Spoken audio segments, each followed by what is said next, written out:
Debat calon wakil presiden 2024 berlangsung sengit. Muhaimin Iskandar, Gibran Rakebuming Raka, dan Mahfud MD saling beradu gagasan mengenai permasalahan lingkungan. Dalam debat tersebut, Caimin dan Mahfud MD kompak menyoroti isu food estate yang dinilai gagal dan merusak lingkungan. Sementara Gibran meyakini program hilirisasi harus dilanjutkan dengan tetap mengedepankan kepedulian lingkungan.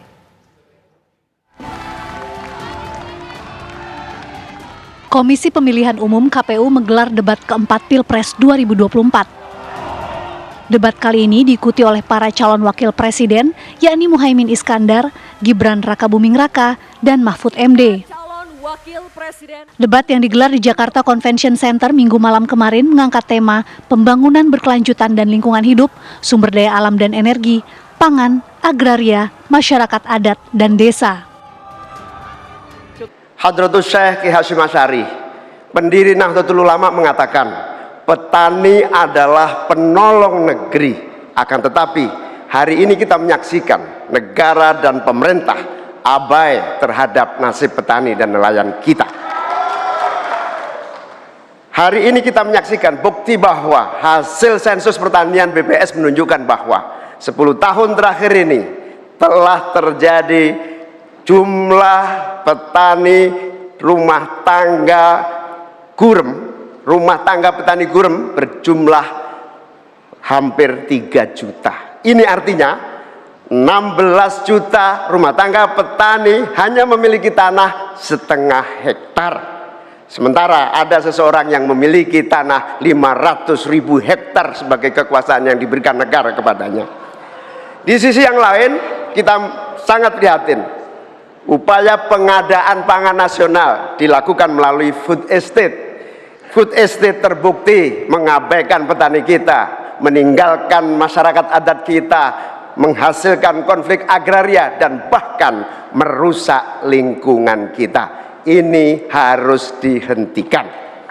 Saudara-saudara sekalian, krisis iklim terjadi dan kita menyaksikan bencana ekologi terjadi di mana-mana. Negara harus serius mengatasinya, tidak hanya mengandalkan proyek giant sea wall yang tidak mengatasi masalahnya. Kita harus sadar bahwa krisis iklim, kenyataan krisis iklim harus dimulai dengan etika. Sekali lagi, etika lingkungan. Etika lingkungan ini intinya adalah keseimbangan antara manusia dan alam. Indonesia ini negara besar.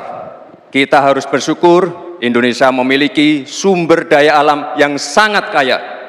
Di antaranya kita punya cadangan nikel terbesar di dunia, timah terbesar nomor 2. Oleh karena itu, program hilirisasi harus dilanjutkan dan diperluas cakupannya. Tidak hanya hilirisasi tambang saja, tapi juga hilirisasi pertanian, sektor maritim, dan juga hilirisasi digital. Intinya, kita tidak boleh lagi mengirim barang mentah. Untuk mengurangi ketergantungan pada energi fosil, kita akan dorong transisi menuju energi hijau, seperti bioaftur, biodiesel, dan juga bioetanol. Yang sudah dilakukan meliputi B35 dan B40. Potensi energi baru terbarukan kita juga luar biasa sekali. Bisa mencakup 3.686 gigawatt yang meliputi energi surya, angin, air, bioenergi, dan juga panas bumi. Oleh karena itu, kerjasama pentahelix wajib untuk didorong. Bapak Ibu yang saya hormati, teman-teman sesama anak muda, jika agenda hilirisasi, pemerataan pembangunan, transisi menuju energi hijau, ekonomi kreatif, UMKM bisa kita kawal, insya Allah akan terbuka 19 juta lapangan pekerjaan untuk generasi muda dan kaum perempuan. 5 juta diantaranya adalah green jobs. Green jobs ini adalah peluang kerja di bidang kelestarian lingkungan. Green jobs ini adalah tren peluang kerja masa kini dan masa depan. Untuk mendorong kesejahteraan petani, akan kita dorong terus ketersediaan pupuk dan bibit yang mudah dan murah. Telah terjadi kerusakan di bumi karena tingkah laku manusia di darat dan di laut. Ini ditunjukkan oleh Allah agar manusia sadar bahwa mereka telah merusak alam di negaranya yang dikuasai seharusnya oleh bangsanya. Saudara, saya katakan ini tidak mudah, tapi hanya dua kuncinya, komitmen dan keberanian.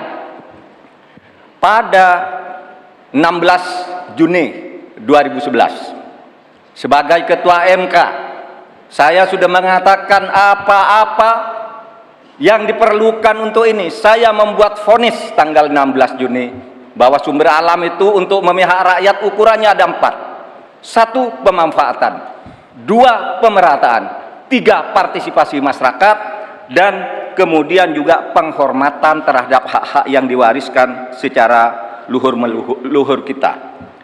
Kami akan gunakan empat tolak ukur itu, tetapi saya tidak melihat pemerintah melakukan langkah-langkah apa sih yang diperlukan ini untuk menjaga kelestarian lingkungan alam kita. Maka kami punya program petani bangga bertani di Laut Jaya, nelayan sejahtera.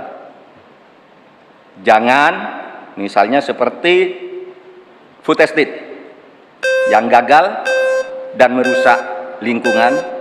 Yang benar aja, rugi dong kita. Terima kasih. Assalamualaikum warahmatullahi wabarakatuh. Seluruh rangkaian debat pada malam hari ini. Tim TV One mengabarkan. Bapak Ibu sekalian, masih ada satu debat terakhir yang akan diselenggarakan oleh Komisi Pemilihan. Semoga hasil dari debat keempat ini dapat